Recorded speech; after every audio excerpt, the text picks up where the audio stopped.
Commander Jake Morrison walked through the bright white halls of Galaxy Council Station. His boots made soft sounds on the smooth floor. The station floated in space above Kepler Prime, a world that belonged to no one. For 15 years, humans had been part of the Galaxy Council. They always tried their best to fit in with the older alien races. Jake stopped at a large window and looked out at the stars. He remembered when humans first came here. Everyone was so excited to meet aliens and join their group. The humans thought they would make friends and learn amazing things. But things did not go the way they hoped. Ambassador Linda Carter stood in her office getting ready for the most important speech of her life. She looked at herself in the mirror. Her gray hair was pulled back neat and tight. Her blue uniform had all the right medals on it. Today she would tell the Galaxy Council something that would shock them all. Linda picked up a small device from her desk. It held the message from Earth. The message that would change everything. She had read it many times, but it still made her feel sad and angry at the same time. The leaders on Earth had made their choice. They were done trying to be nice to aliens who did not want to be nice back. The council chambers were huge. The ceiling went up so high that Jake could barely see the top. Hundreds of different aliens sat in their special seats. The Zentari looked like they were made of bright crystals. They sparkled when the lights hit them. The Nephilim floated in glass tanks filled with gas instead of air.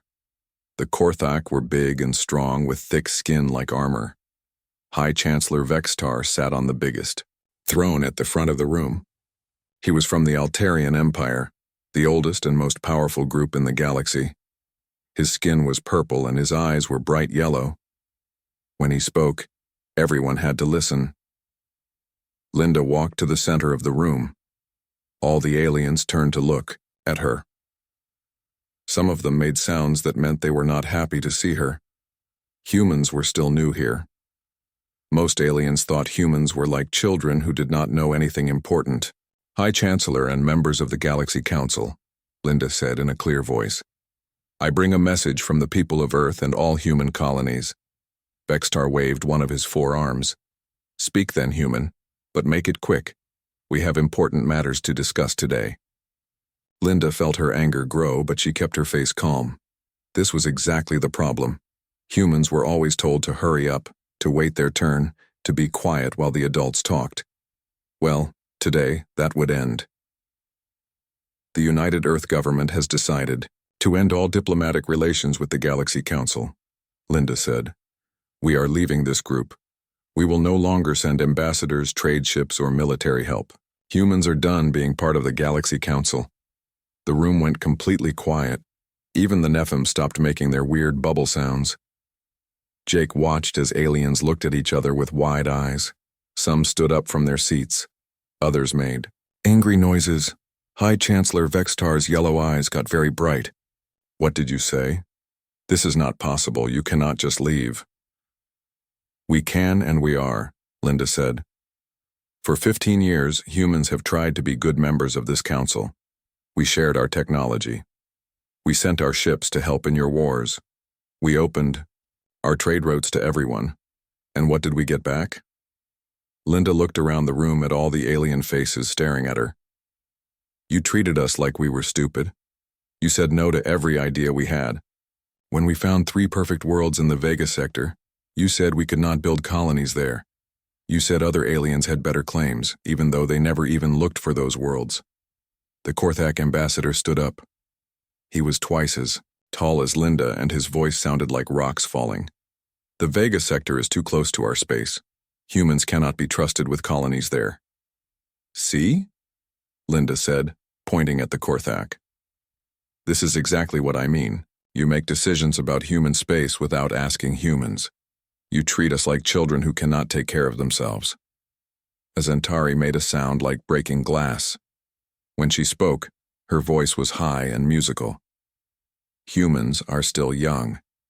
You must learn patience. These things take time. Linda shook her head. We have been patient for 15 years. We have waited and hoped that you would start treating us like equals. But you never did. You never will. So we are done waiting. Jake watched as more aliens started talking all at once. The room filled with strange sounds from dozens of different species. Some were angry, some sounded worried, a few sounded scared. High Chancellor Vextar hit his desk with a metal stick. The loud bang made everyone stop talking. "This is foolish. Humans need the Galaxy Council. You cannot survive alone in space." Linda smiled, but it was not a happy smile. "We survived alone for thousands of years before we met you. We can do it again, and maybe we will do it better without you." She turned and walked toward the door. Jake and the other humans followed her. As they left, the room exploded with noise. Aliens were shouting in languages Jake did not understand, but he could tell they were upset. In the hallway, Linda stopped and took a deep breath. "Well, that is done," she said. Jake looked back at the closed doors of the council chamber. "Do you think they will try to stop us?" Linda started walking toward their ship. "Let them try. They will learn that humans are not as weak as they thought." As their ship left the station, Jake looked out at the galaxy around them. Somewhere out there, human colonies were growing and building new things. Human ships were exploring parts of space that aliens had never seen. Maybe it was time for humans to stop trying to fit in with others and start making their own path among the stars. The Galaxy Council was about to learn what they had lost, and Jake had a feeling they were not going to like it. 3 months had passed since the humans left the Galaxy Council. High Chancellor Vextar sat in his office looking at reports that made him feel sick. Everything was going wrong, and it was getting worse every day. His assistant, a thin blue alien named Kex, brought him another stack of papers. "More bad news, Chancellor. The Korthak have attacked 3 more Zentari worlds." Vextar rubbed his purple forehead with 2 of his hands. "What about our peacekeeping fleet? Send them to stop the fighting." Kex made a nervous sound. "Sir, our ships tried to fight the Korthak last week. They lost badly. The Korthak have new weapons and better tactics. Our captains do not know how to handle it." This was the problem. For years, human officers had worked with alien fleets. They taught aliens how to fight better and how to work together. Now those humans were gone, and alien military forces were falling apart. On the other side of the galaxy, Admiral Ryan Phillips stood on the bridge of his ship near Jupiter's moon Europa. He was not part of the council anymore, but he still watched what was happening.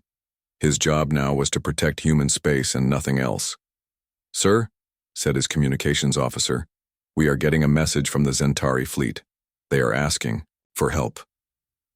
Ryan looked at the message on his screen. The Zentari were offering to give humans the colony rights in Vega Sector if humans would send ships to help them fight the Korthak. It was exactly what humans had wanted for years. "Send them our reply," Ryan said. "Tell them we are not interested." The young officer looked surprised. "Sir, they are offering us everything we asked for." Ryan smiled sadly. 3 months ago, maybe. But humans do not beg for scraps anymore. We take what we need. The problems were not just about fighting. Trade was breaking down all across the galaxy. Human merchant ships had carried goods between thousands of worlds for 15 years. These ships were fast, safe, and cheap. Now, they were all gone. Captain Ben Adams flew his cargo ship toward the human colony on New Boston. His ship was full of medical supplies and food that used to go to alien worlds. Now it all went to human colonies instead. "Captain," his pilot said, "we are getting calls from 6 different alien stations. They want to buy our cargo." Ben looked at the messages. The aliens were offering twice the normal price, then 3 times, then 5 times. They were desperate. Their people were getting sick because they had no medicine. Their cities were running out of food because human farms were not selling to them anymore. "Ignore them," Ben said. "New Boston needs these supplies more." Back on Earth, President Helen Brooks stood in front of the United Earth Assembly. The big room was full of representatives from every human world. Today, she would explain why humans had left the Galaxy Council. "My fellow humans," she said. "For too long, we tried to be what others wanted us to be. We shared our technology, our resources, and our knowledge. We helped aliens solve their problems while our own colonies went without." The crowd listened carefully. Many of them had family on the frontier colonies that had been waiting years for basic supplies while those same supplies went to alien worlds instead. No more, Helen continued. From now on, humans come first. We will build our own future among the stars. We will explore new worlds and create new colonies. We will not ask permission from aliens who think they are better than us. The assembly erupted in cheers. Outside, human news broadcasts carried the speech to every human world in the galaxy. On colony worlds that had been struggling for years, people celebrated in the streets. But in alien space, things were very different. The Nephilim collective was facing a crisis that threatened their entire species. Their cities floated in the gas clouds around their home star, kept alive by atmospheric processors that cleaned their air and made it safe to breathe. The problem was that humans had built those processors. Human engineers had designed them and human technicians had maintained them.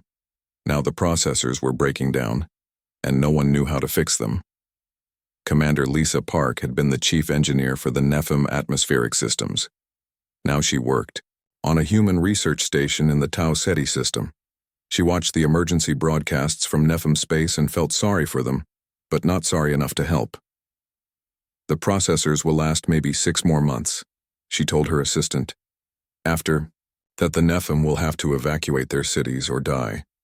Her assistant, a young engineer named Carl Stone, looked shocked. Should we help them? People are going to die. Lisa shook her head. The Nephilim voted against every human proposal for the last 5 years. They said humans were too emotional and could not be trusted with important decisions. Now they can live with the results of their choices. The Altarian Empire was also having problems. Their proud military had always been the strongest in the galaxy. But without human support, they were struggling to keep order in their own territory. Pirates attacked their merchant ships. Rebel groups caused trouble on their colony worlds. Their famous discipline was falling apart. Dr. Amy Harrison worked in a secret laboratory on the human world of New Geneva. She had been the Galaxy Council's chief scientist for interspecies cooperation. Now she led humanity's most important research projects, and she was making discoveries that amazed even her. Look at this, she told her team.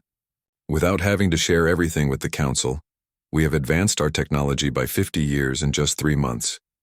Her laboratory was full of new inventions, faster-than-light drives that could cross the galaxy in days instead of months, weapons that could destroy entire fleets, terraforming machines that could turn dead rocks into garden worlds in just a few years. Why did we ever slow down to help those aliens? Asked Dr. Kevin White, her research partner. We could have had all this years ago. Amy looked out the window at the stars. Because we thought being good neighbors was more important than being strong, we were wrong. All across human space, similar conversations were happening. Human colonies that had been small and struggling were growing fast. Human fleets were exploring parts of the galaxy that aliens had never even mapped. Human scientists were making breakthrough discoveries almost every day. Meanwhile, the Galaxy Council was falling apart. High Chancellor Vextar called emergency meetings every week, but nothing got done. The aliens just argued and blamed each other for losing the humans. This is your fault, the Korthak ambassador shouted at the Zentari. You insulted the humans too many times. Us? The Zentari replied in her musical voice. You were the ones who said they could not have colonies in Vega Sector. Both of you are wrong, said the Nephilim representative through his translator. We should have given the humans more respect from the beginning, but it was too late for regrets. The humans were gone, and they were not coming back. The galaxy was about to learn just how much they had depended on their youngest members, and somewhere in the darkness between the stars, an ancient threat was beginning to stir. 6 months had passed since humans left the Galaxy Council, and High Chancellor Vexitar was desperate. Every day brought new reports of fighting, failed trade routes, and collapsing governments. The galaxy was falling apart without human help, and everyone knew it. Vextar called his best diplomat into his office.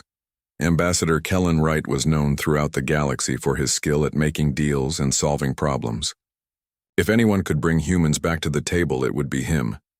Kellen, Vexitar said, I need you to go to Earth, talk to the humans, Find out what they want. Kellen was a tall, thin alien with silver skin and large black eyes. He had worked with humans before and actually liked them, unlike many of his people.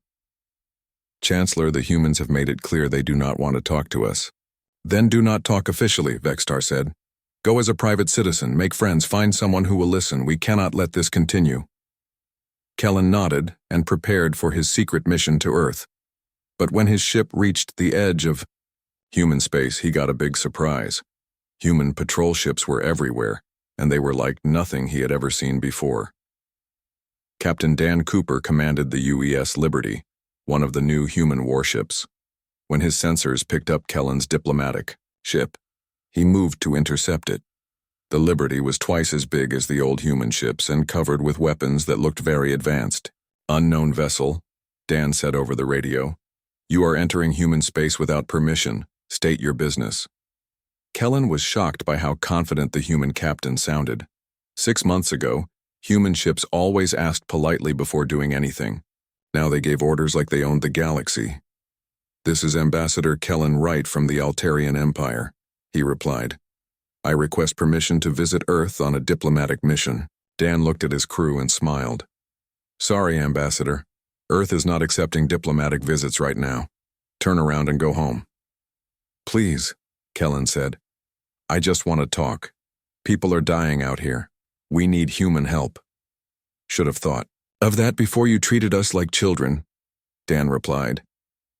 Have a nice trip back. Kellen's ship was escorted to the edge of human space by 3 of the new warships. As he flew away, he used his ship's scanners to look at the human vessels more carefully. What he saw scared him. These ships were not just bigger than the old ones. They were completely different, built with technology that seemed impossible. Meanwhile, on the human colony world of New Terra, Dr. Amy Harrison was working on her latest project. The research center where she worked was bigger than most alien cities, and it was full of the smartest humans in the galaxy. Amy, said her assistant, Dr. Nancy Green, the new quantum drive tests are complete. We can now travel from one side of the galaxy to the other in just 2 days. Amy smiled as she looked at the test results. Excellent. What about the terraforming project? Even better, Nancy replied. We can turn a dead planet into a garden world in 6 months instead of 6 years. These discoveries were happening because humans no longer had to share everything with the Galaxy Council.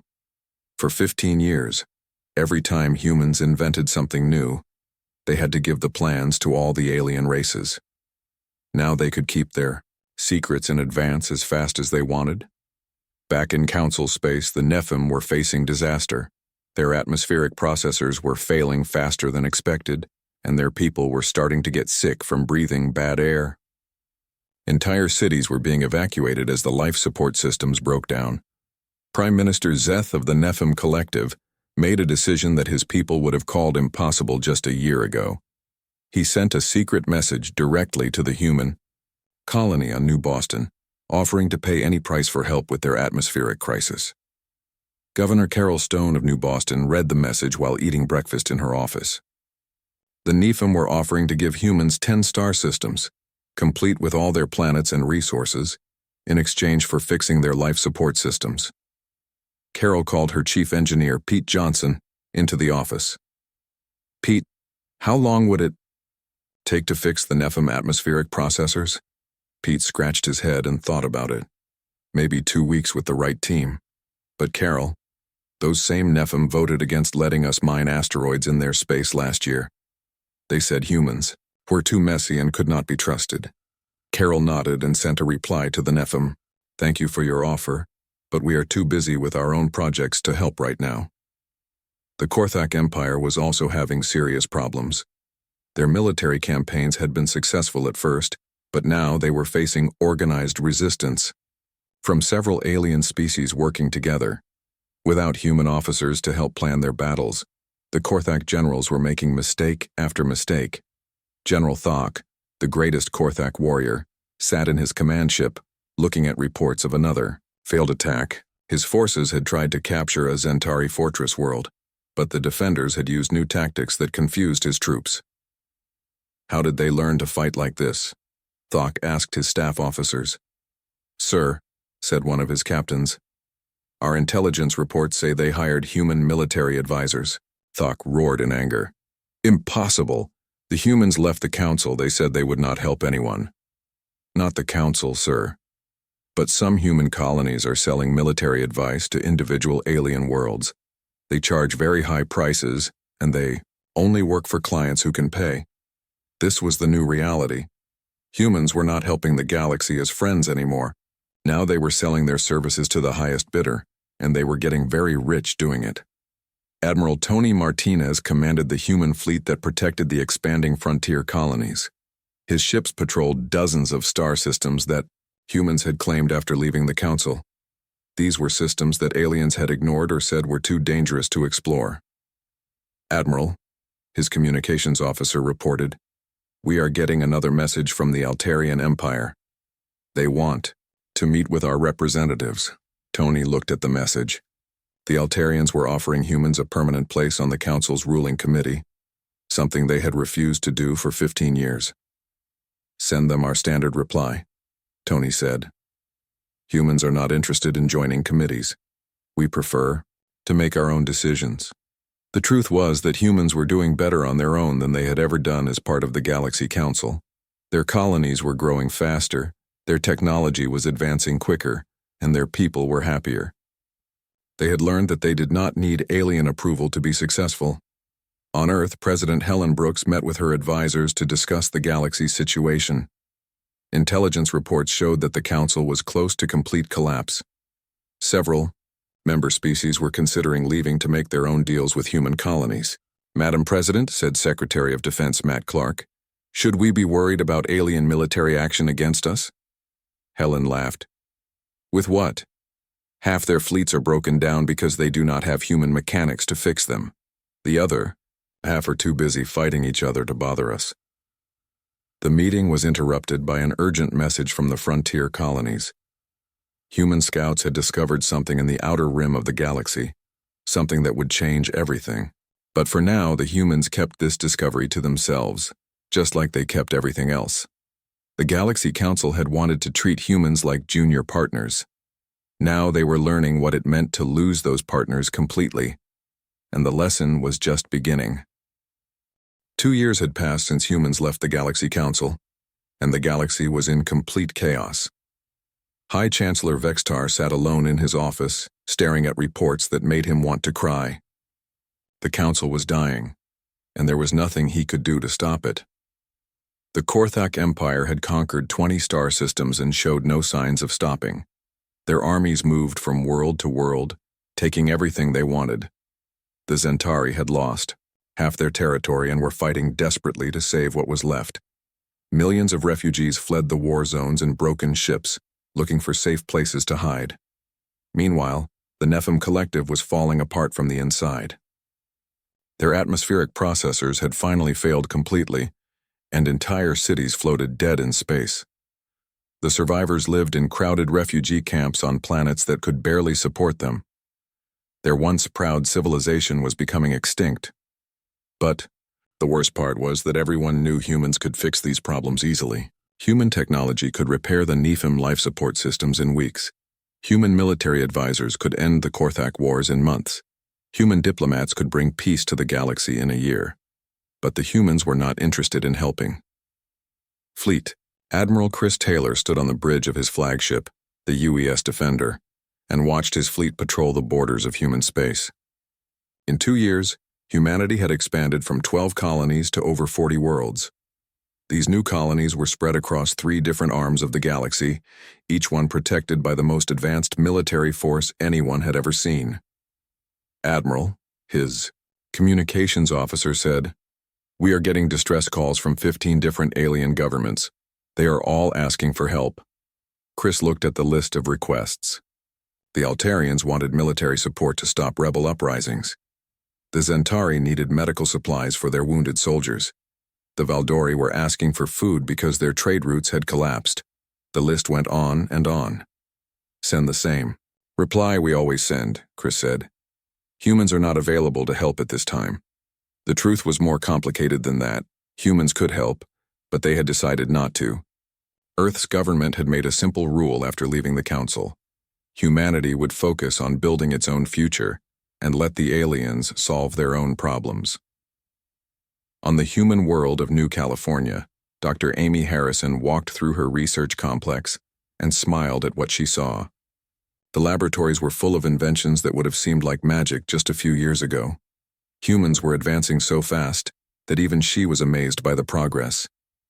"Amy," said her partner, Dr. Kevin White, "the new shield generators are ready for testing. They can protect an entire planet from any weapon we know about." Amy nodded and moved to the next lab. "What about the terraforming machines?" "Even better," Kevin replied. "We can now turn a gas giant into a dozen habitable worlds in just 1 year. These discoveries were possible because humans no longer wasted time in council meetings or sharing their knowledge with ungrateful aliens. Every human scientist, engineer, and inventor could focus completely on advancing their own species." Back at Galaxy Council Station, Vexitar faced his worst crisis yet. 3 more species had announced they were leaving the Council to try making their own deals with human colonies. The Valdori had already signed a protection agreement with the human world of New Boston. The hegemony of 6 Suns was negotiating a trade deal with New Terra. "Chancellor," his assistant Keck said nervously, "the Council Assembly is almost empty. Only 12 species showed up for today's meeting." Vextar looked out at the mostly empty chamber where hundreds of delegates used to gather. Now, just a few dozen aliens sat in the vast space looking lost and defeated. The remaining council members were discussing their final, desperate plan.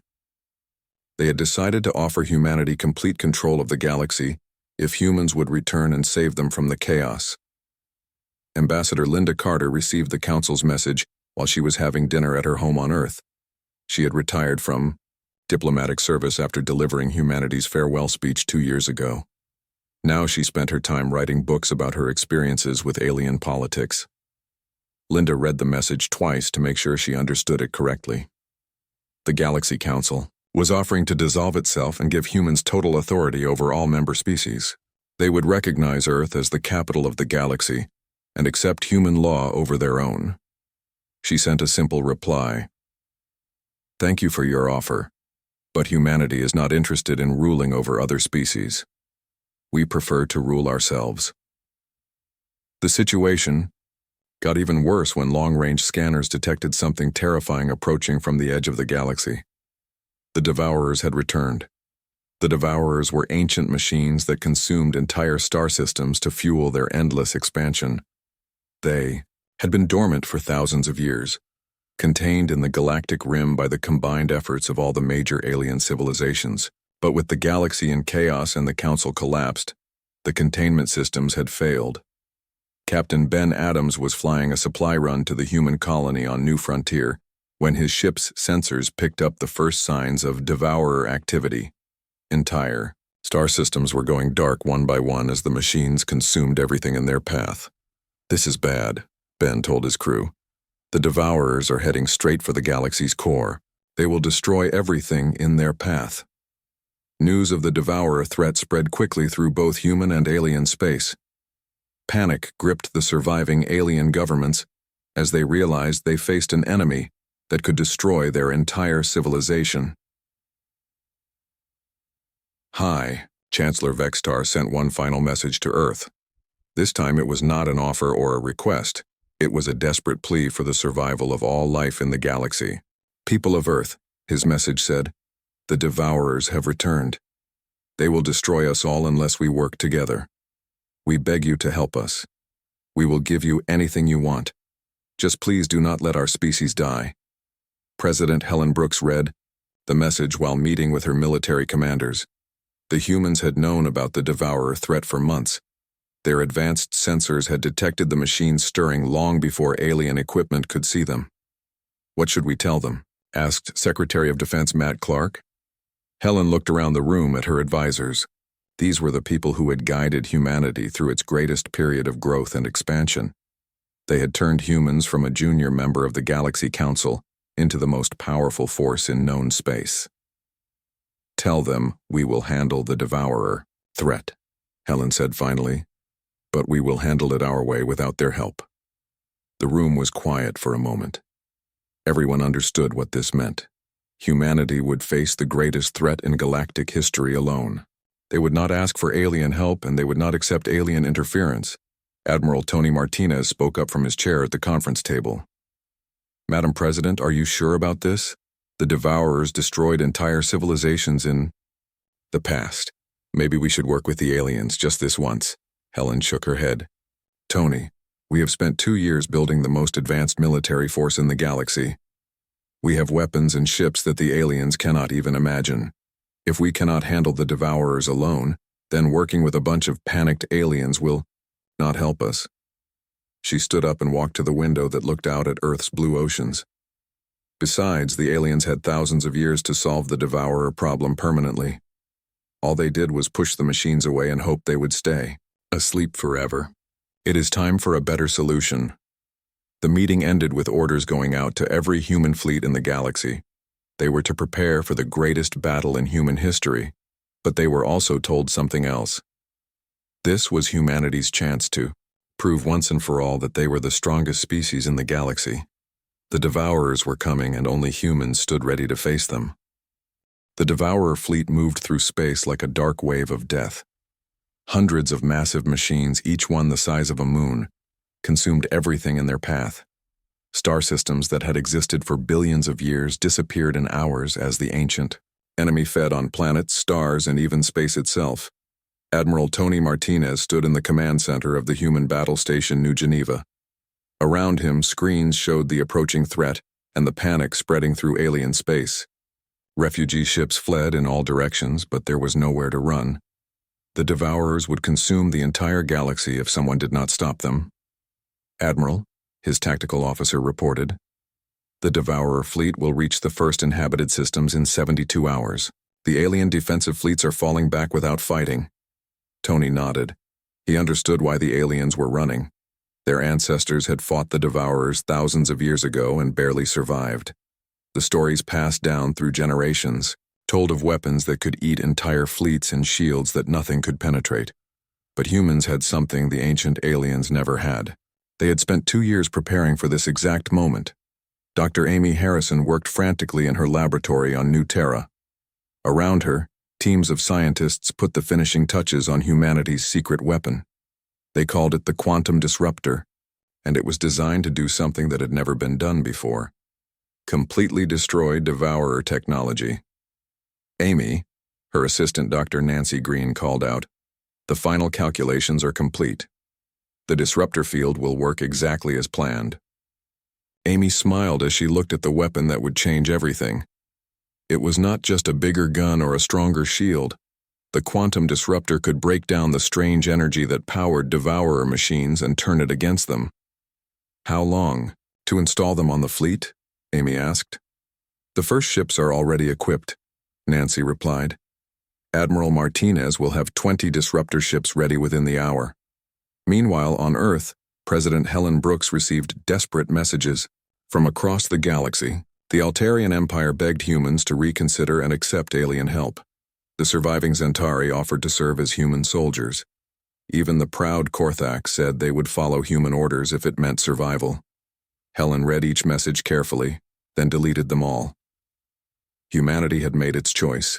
They would face the Devourers alone, and they would win or lose on their own terms.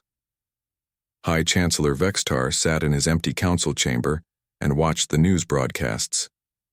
Devourer machines had reached the outer colonies and were consuming them, one by one. Millions of beings died every hour as entire civilizations vanished into the hungry machines. "Chancellor," his assistant Keck said quietly, "should we evacuate the station?" Vexitar shook his head. "Where would we go? If the humans fail, nowhere in the galaxy will be safe." The first battle began near the Rigel system, where a small group of Devourer scouts encountered the human advance fleet. Captain Dan Cooper commanded the lead ship, the UES Liberty, now equipped with the new disruptor technology. "All ships," Dan announced over the fleet communications, "this is what we have been training for. Remember, these machines have been sleeping for thousands of years. They do not know what humans can do." The Devourer scouts moved to attack with the same tactics they had used in ancient times. They fired energy beams that could melt planets and deployed swarms of smaller machines to overwhelm their enemies.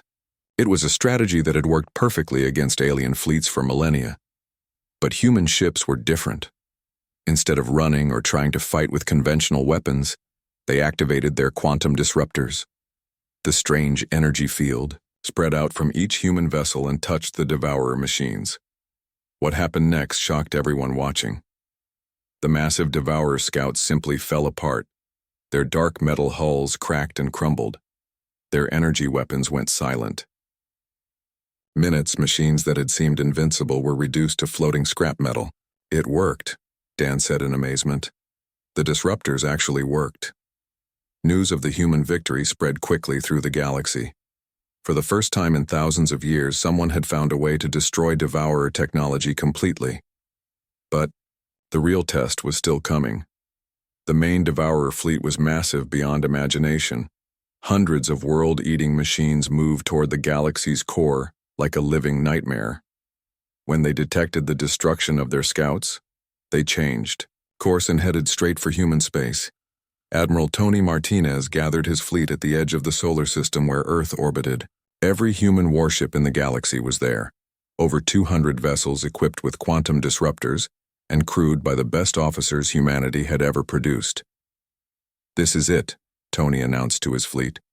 "Everything we have built, everything we have learned, comes down to this moment. The aliens had thousands of years to solve this problem and failed. We have had 2 years, and we will succeed." The battle began when the Devourer fleet emerged from hyperspace near Jupiter. The ancient machines immediately deployed in their traditional formation, expecting to face primitive ships with weak weapons like they had fought in the past. Instead, they found themselves facing something entirely new. Human ships moved with perfect coordination, using tactics that the Devourers had never seen before. The quantum disruptor field spread out like invisible nets, touching every enemy machine they encountered. The destruction was incredible to watch. Devourer vessels that had consumed entire star systems broke apart like toys. Their energy fields collapsed. Their weapons went silent. One by one, the ancient nightmares of the galaxy were reduced to harmless debris. Fleet Admiral Chris Taylor commanded the second wave of human ships. As his vessels joined the battle, he watched in satisfaction as humanity proved itself superior to both aliens and ancient machines. "All human forces," he broadcast, "advance and destroy all remaining targets. Leave nothing that can regenerate." The battle lasted for 18 hours. When it was over, the entire Devourer fleet was gone, not just defeated or driven away like in ancient times, but completely destroyed. The threat that had haunted the galaxy for millions of years was finally ended forever. Across the galaxy, alien civilizations watched the news broadcasts in stunned silence. Humans had accomplished in one day what all the great alien empires together had failed to do in millennia. President Helen Brooks addressed the galaxy from Earth. Her message was broadcast to every surviving world and every refugee ship. "People of the galaxy," she said, "the Devourer threat is over. Humanity has eliminated this danger permanently. We did this not because we owe you anything, but because it was the right thing to do." She paused and looked directly into the camera. "The Galaxy Council is dead. Your old way of doing things failed, but humanity offers you something better. Any species that wishes to join the human commonwealth is welcome. We will treat you as equals if you prove your worth through contribution, not politics." Over the following months, almost every surviving alien species applied to join the human commonwealth. They had learned that human protection was worth more than alien pride. Commander Jake Morrison, now promoted to Grand Admiral, established the new galactic government on the human capital world of New Terra. The age of alien councils and committee meetings was over. The age of human leadership had begun. Ambassador Linda Carter came out of retirement to address the representatives of 50 different species in the Commonwealth Assembly Hall. "Welcome to humanity's galaxy," she said with a smile. "We hope you will find it more peaceful and prosperous than the one you left behind." The galaxy was finally united under one strong government, and for the first time in its history, it was truly at peace.